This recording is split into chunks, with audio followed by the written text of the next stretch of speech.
Hey everybody, welcome to another episode of the History of the Bay podcast. I am your host, Dregs1. We are here today at the Outpost Studio in San Francisco. Great studio. If you ever need music, voiceovers, any audio needs, come see my folks at Outpost Studio because they helped make this happen today.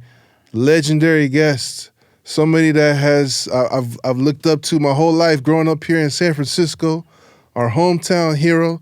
Someone who's been on the stage, on the small screen, on the big screen, and on the front lines of social activism. I'm talking about the one and only Mr. Danny Glover.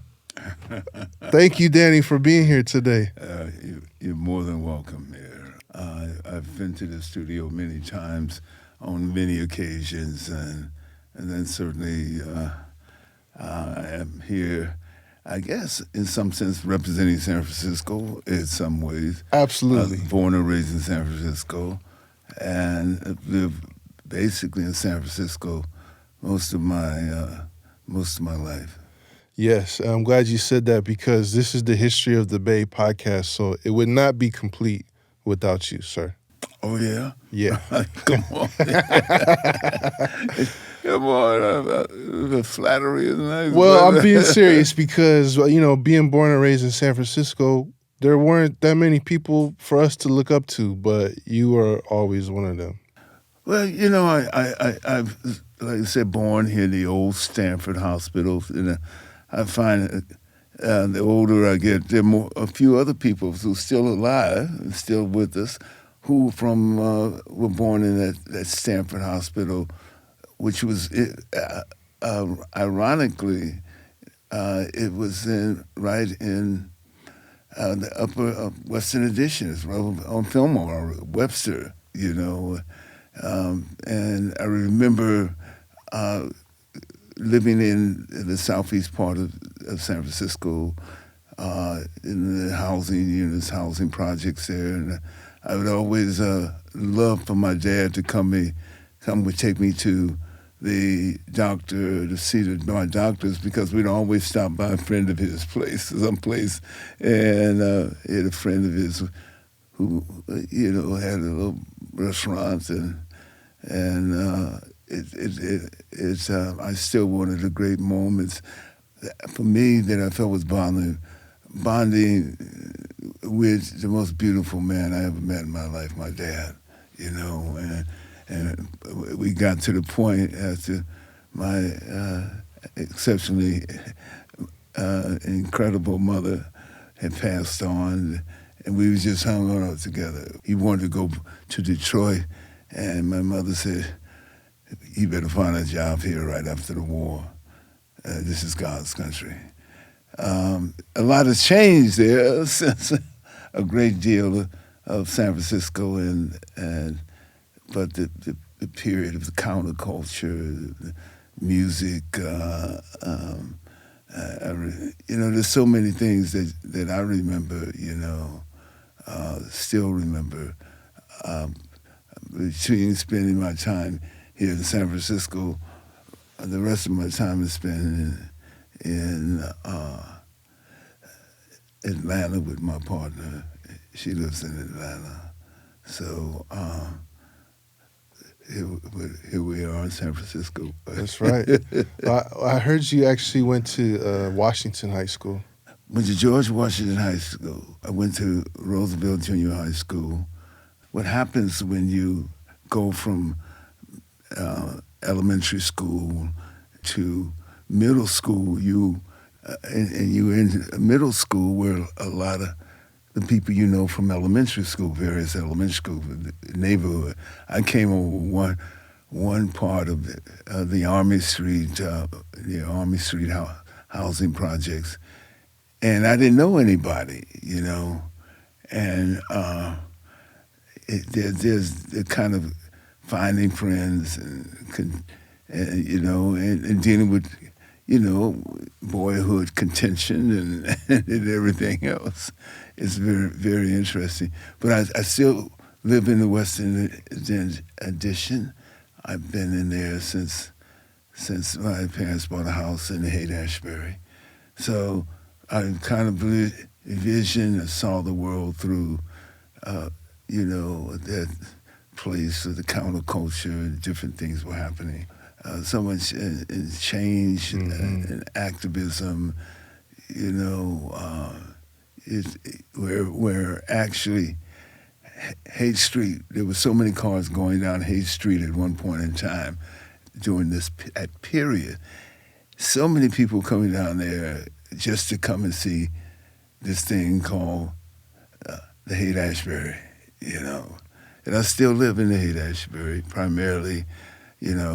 My partner, she lives in Atlanta, and but this is still San Francisco.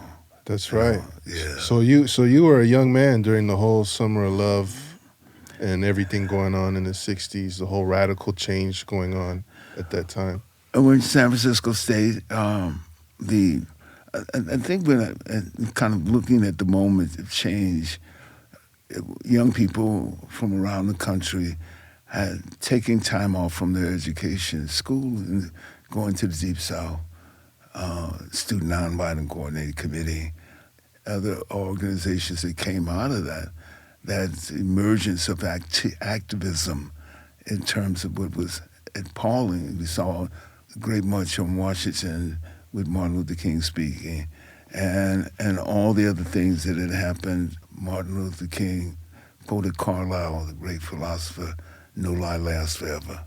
So the South had its own reckoning and understanding coming as a young person, I think around the country, young men and young women, they were also anti-war, as some people would say. So they say, no Vietcong ever called me an in name. It was Muhammad Ali, wasn't it? It was Muhammad Ali, in his incredible moment of cultural expression, a great deal. Santana came out of Mission, and other organizations, other groups came out here. Beautiful. Yeah. Well, speaking of the South, I heard that your great-grandmother was actually an emancipated slave. My great-grandmother was born in 1858. So she was freed by the Civil War and the end of slavery. I remember her. It was my grandfather's mother, because my mother was the first one to go to college, and my incredible grandmother, Reese May Hundley, was a midwife during that period of time where young boys and girls, spend their time picking cotton until the cotton was finished. So one day the sharecroppers vehicle came to pick everybody up in the wagon, and my grandmother, the story I heard was that where's those kids recently? He said, my kids in school. When there's school, they don't pitch cotton. And he turns around to my father, Mac Hundley, and says, you better tell your wife how to talk to white people. But my mom graduated from college. It's a migration. If you don't stay in Georgia, like in the South, like my grandmother and grandfather, you migrate up to the north because there were jobs in the north. The cotton picking machine had changed the traumatic atmosphere in the South because they didn't need African American, the descendants of formerly enslaved Africans. They didn't need them to pick the corns. Pick the cotton and do the other farm work. And so my grandmother and my aunt, my my mother's sister, my mother's brother sent them to school and prepared them for the new world. My mother taught for 1 year after she graduated from Payne College in Augusta, Georgia, and then migrated up to New York just for the summer, telling her mother that she'd be back after the summer. She found a job, found other things, amenities in life and everything else, and she ended there, and she met and became politicized as well, and then she met my dad. I remember I was told the story by my dad because my mom had passed sooner than expected, and he tell a story about how they were going to see Adam Clayton Powell Jr. Mm-hmm. Was a major national, even though located in New York, national politician. And they were two women walking, in a tall one and a short one. And both my dad was short because he had rickets as a child. So I take the tall one. He took the tall one, and I'm glad the two of them found it. I have a wonderful family, a wonderful mother and father. My mother was the regional president of the National Council of Negro Women. So she was very active. Around my house, when they postal employees, my dad was the secretary of the treasury, my mother was the secretary of the local. So there was a great deal of energy around there, energy around the house. So I remember those moments when we sat up at night, peered directly at the TV and watched the Montgomery bus boycott. Who are these people as a young kid? Who are these people and what they are? And you figure out who you want to be then, because of that.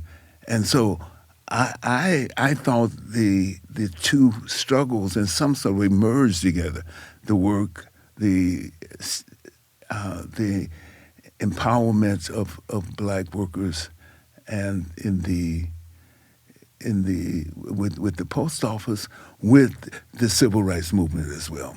They seem to have some, because at that particular point in time, for soldiers coming home from the war, like my dad, when they come from the war, and they got jobs where? The post office. The post office had to make room. The federal government had to make room for that. So each generation has that. In my generation, it was the war on poverty. So when it came as the war on poverty, you had to make room for men and women who have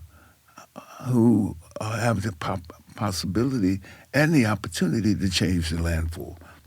And I think I watched that at the same time. We on strike as students at San Francisco State in 1968. It was a major strike, including a coalition of African Americans, Hispanic Americans, Asian Americans, progressive whites, in order to create the first school of ethnic studies. So I am a graduate of that school, sir. I got my degree from San Francisco State in Africana Studies. Yeah. The first college of ethnic studies in the world, because of the struggle of the Third World Liberation strike. Interestingly, the first day in the spring of 1967, we brought, I think it's 67, if I get it, it's just me a year off, 67, and we brought a great poet, Leon Jones, Amiri Baraka. I was just manning the office that day. He came in and he said, I want some of you so-called revolutionaries to be in these plays. I had never been in a play before. I I had never been on stage. In fact, I had never sang in the church choir. I never had, not even a solo, not even. And I went, and something happened. Something. Wow. I didn't assign that as my as my next move in life, but certainly it was something, and the radical kind of concept prospect around an expression there was something that charged me and grew me, gave me a point to grow in. That is incredible. So Amiri Baraka pushed you into theater, but not just theater as a actor, but as a revolutionary actor, as a way to use that as a tool for social change. Well, I think there were so many things that happened, and certainly you contributed to a number of things, and we're living in the moment itself. We're living in a level of activism, and each generation makes its own history. Robeson says that, and they're defined by that history they make. So in the course of being an actor, doing the plays that I were involved in issues I was involved in was the African Liberation Support Committee. Something that particular moment set the groundwork for me. I remember the plays that came out. The first militant preacher, George Murray, who was Minister of Education of the Black Panther Party, was a militant preacher. Of course, he is a preacher. He was a real preacher. And I did a play called Papa's Daughter, and that was me being the father of a young girl who was arguing with me over my own choices that I'm as a father and an adult, and the ensuing choices of changing that radicalized her as well.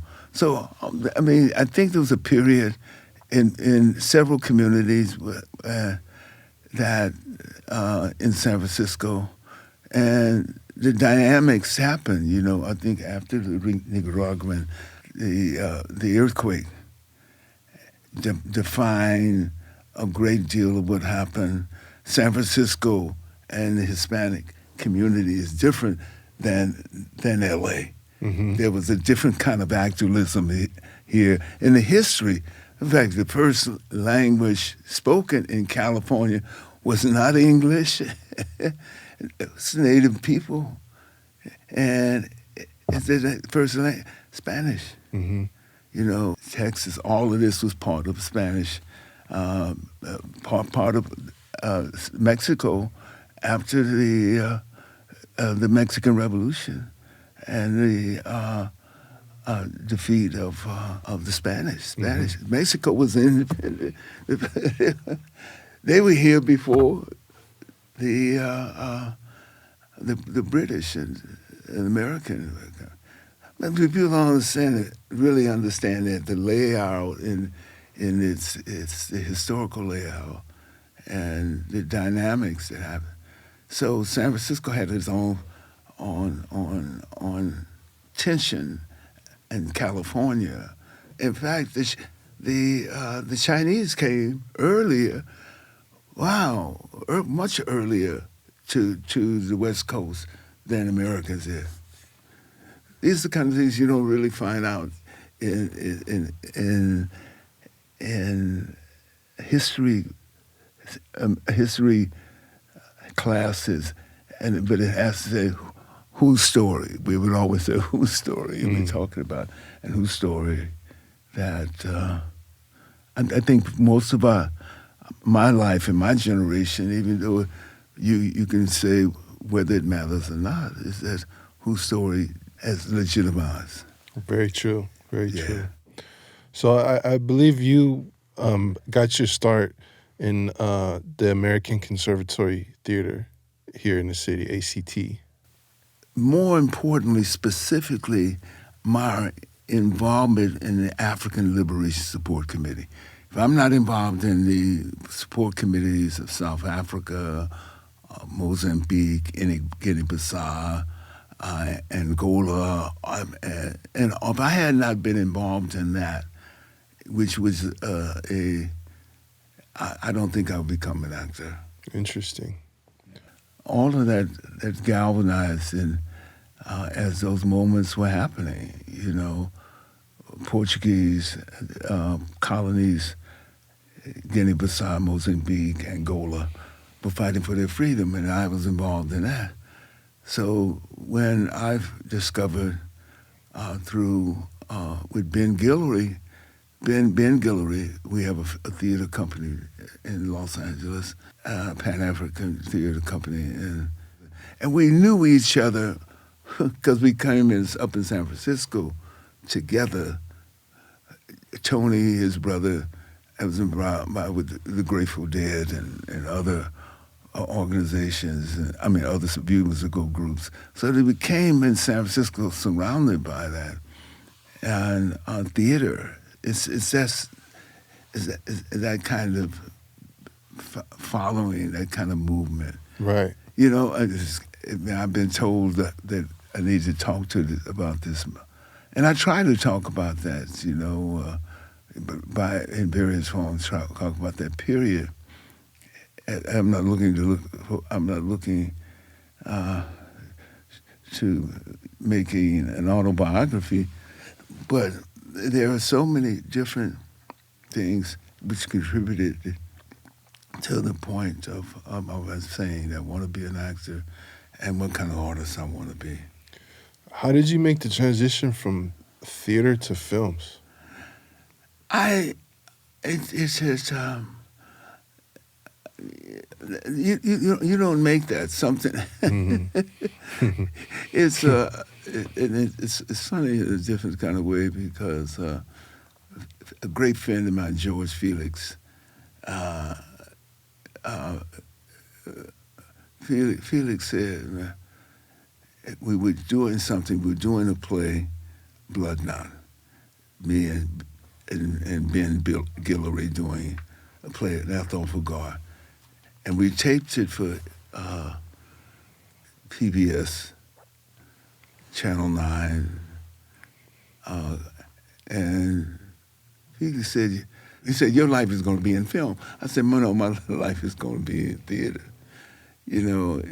Say, no. I'm looking at you on the television, in the camera, and you're going to be doing film. And I said, ended up doing most of my career film. I did film and went from Broadway with Master Harold and the Boys and into Places in the Heart with Sally Field, with Reckley, and then it on since that. From there, Silverado, Witness, where I chose to play the bad cop, and all of that came about, and then there's a great, wonderful casting director, Marianne Doherty. She's great. She's casted a whole lot of people and a lot of stuff. She tried to get me in Escape from Alcatraz. Right. They were going to have an ensemble group, and they got a little more chaotic. They changed it because of money and stuff like that. And she's the one that the story I heard that they were trying to do this buddy film.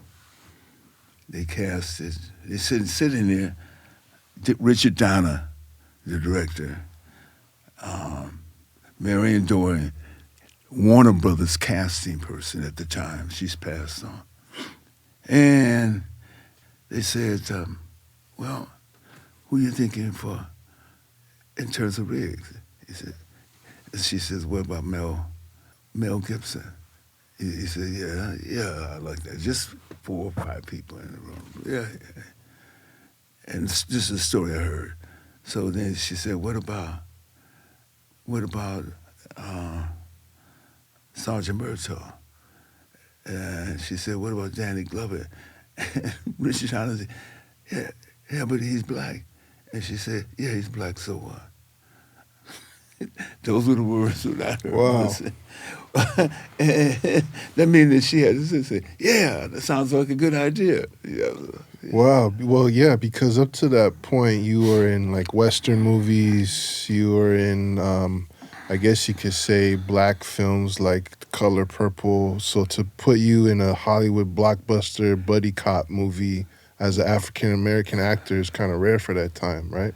Well, that was that, but it was. Those are the kind of changes that were happening in terms of casting. As Carlisle's Grateful Eye once said, "No lie lasts forever." It's okay. But it's just those particular moments. The people emerged in that morning. Giselle came, and we all merged in that moment,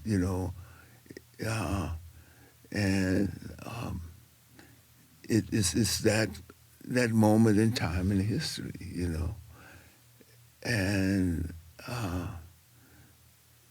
Sergeant Murtaugh became kind of like one of those iconic figures within that point in time. For sure. I mean, the Lethal Weapon franchise, one of the most successful action blockbusters of all time. I mean, how did that change your life and your career, being in such a huge role?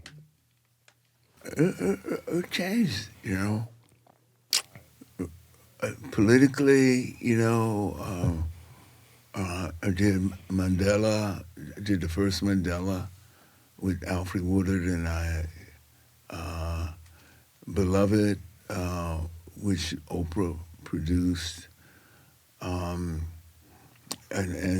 certainly Color Purple. Yeah, I want to definitely talk about that. Yeah, Alice Walker's Color Purple, and then you're in those moments, and it's not me, particular recipient of the benefit of that in my career, but it was a moment that was happening, Carlisle again. No lie lasts forever. Well, Color Purple was directed by Steven Spielberg, which is interesting because it's by a black author, Alice Walker. The cast is some of the breakout performances by Whoopi Goldberg and Oprah. My mother told me, one of the last things she told me was that I'm going to do a film in September that's going to be about me. And that was, my mother said that. And she had seen her like my mother's, her person, fortune tellers, whatever she might say that. She saw me in Of Mice and Men, a play. I played Lenny, the slow Mice and Men. Mm-hmm. And she said, she came in, it's Palo Alto Community Theater. By herself, she looked around, she said, the people said you can act, Mom. And so she told everyone in the office, she said, I want you to meet my son, Danny. He's an actor. Mom, I don't want to come there. And your mom says, I want you to meet some of my people I work with. Yeah, he hasn't done anything yet, but one day he's going to do something. And this is when I was doing local theater. But something was happening in the moment in time that happens in an actor's or an artist's life. The only person who did not meet it did not was my mom, who was the dreamer. You know, she was the one that see the tarot book, see the purpose. It's the only person, but she was always there. My company, Carey Productions, named after my mother, but she was always there. And I mean, always kind of, why could you just wait?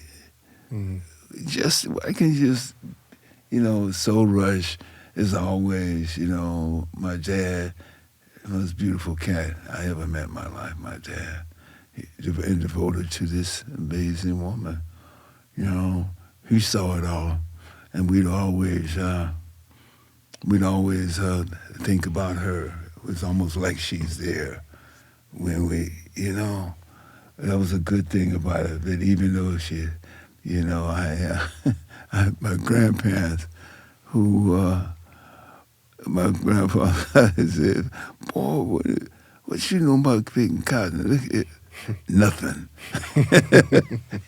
I love it, nothing. You sent your daughter, my mother, to college so she wouldn't know anything about picking cotton. She became a teacher. It's one of those, there's a time that we're here and on the planet and great things were happening, And then I'm in San Francisco. Right. That has something, my mother said, my dad wanted to go back to Detroit. Imagine me in Detroit in 1967 in a riot. Wow. An eruption in Detroit. But it brought me here, and I love this city. I've lived in Haight-Ashbury since I was 11 years old. It's I'm not going to say I'm going to be here the rest of my time on the planet, but it certainly is a place. Yeah, Yeah, it's an amazing journey. All that is the making of me. The making of Danny Glover. It's the making of Danny Glover. Well, you've worked with some of the best actors to ever do it. I mean, it's such a long list of Gene Hackman and Mel Gibson. Joe. I saw you in a comedy with Joe Pesci. Yeah. Who, out of all the actors you've worked with, who really stands out in terms of their talent and just being someone that you really enjoyed working with? I can't say they all do it. Yeah. I mean, it's hard to say that. I learned from some. Even though it was a short movie, Bat 21, Gene Hackman did the movie with him. He was making movies like I don't know, every month almost at that time, I remember when he was preparing to be married for his marriage at the time, and I can't, so many. Definitely, Carl Lumley. He's great. It's wonderful working with him. But there's just so many wonderful, wonderful actors and actresses. Well, when you came into Hollywood, there were so very few black leading actors, and now things have changed. Things have opened up. What are some of the challenges that you've experienced in the Hollywood system as a black man? I think in history's always show that it changes in ways, and you may think about Sidney Portier, Harry Belafonte.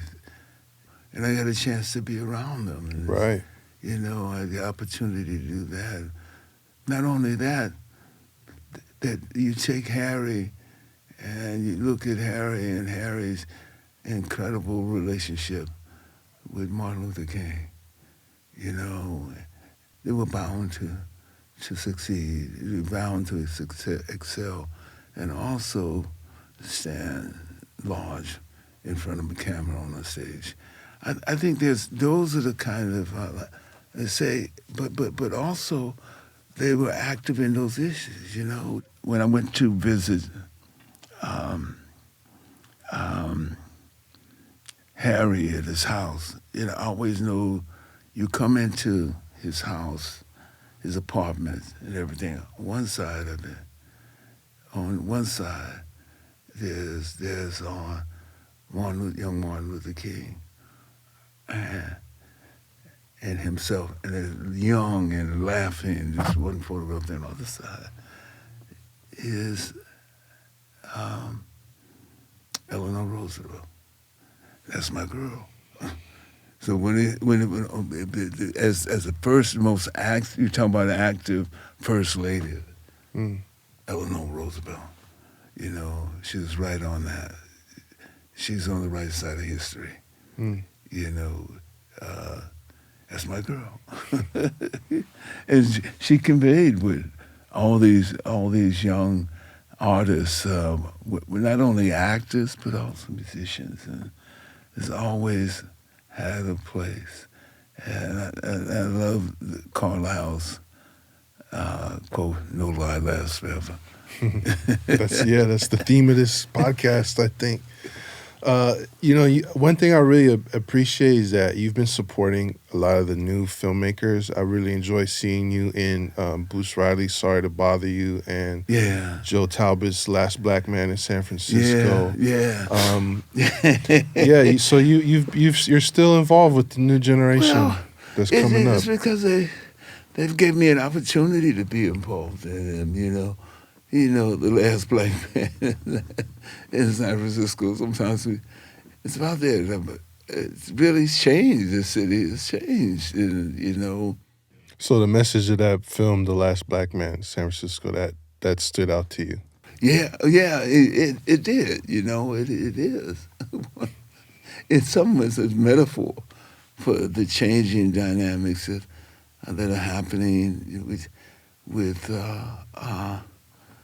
the urbanization of the city itself, and also people moving out of the city, moving out. It's almost unaffordable to live in the city. Right. You know, so you still have that, and it's kind of an inevitability about it, in the sense, because of the city. It's the idea of city is a dynamic that is often changed community. The city itself, you know, people. The eye was a pattern of behavior, a pattern of behavior. It was a move out of the inner city, because you had to move out of the city to expand. You know, this is always that happens in development. You know, yes. But the question becomes, what about those people who can't move out, who sleep on the board today as you walk through the city, who's sleeping on some sidewalk or somewhere? That's real. Mm-hmm. Somebody has to be. We have to kind of address that. Has to be our calling card for this generation. What are we going to do? What kind of city are we going to have? What does the meaning of city? What is the meaning of community and everything else? You know, my parents wouldn't have been able to stay in this city. It is growing. My parents wouldn't have been able to, you know. And for what my mother saw, it wasn't the South. It wasn't New York and the crowd of the South. It was a small group of African community. And her, once she get there, she married in New York. Why couldn't she stayed in New York had it not from the migration? But they wanted to go to Detroit. Imagine me in Detroit in 1967, you know. It was the next place that the Midwest explosion. and why it explodes when people feel unjust, and that justice has to be served. Very well said. Yeah. Yeah, I mean, on that note, like I said, I wasn't just flattering you earlier. It really means a lot to have this conversation with you, because when I think of the San Francisco that I grew up in, you're a representation of that, where we had artists, we had people, we had a real community, we had people that reflected the values of diversity, where you could be whoever you wanted to be. There was a place for you here, and we stood up for the right issues. And I really wanted to have this conversation with you to get this documented so that people can see and learn from it, and we can keep that spirit of the city alive. Well, when I think about when I moved, we moved here on Central Street. Ironic is Central Street here, which is right a block and from the Panhandle. Yep. Yeah. When we moved here, bought the house there, I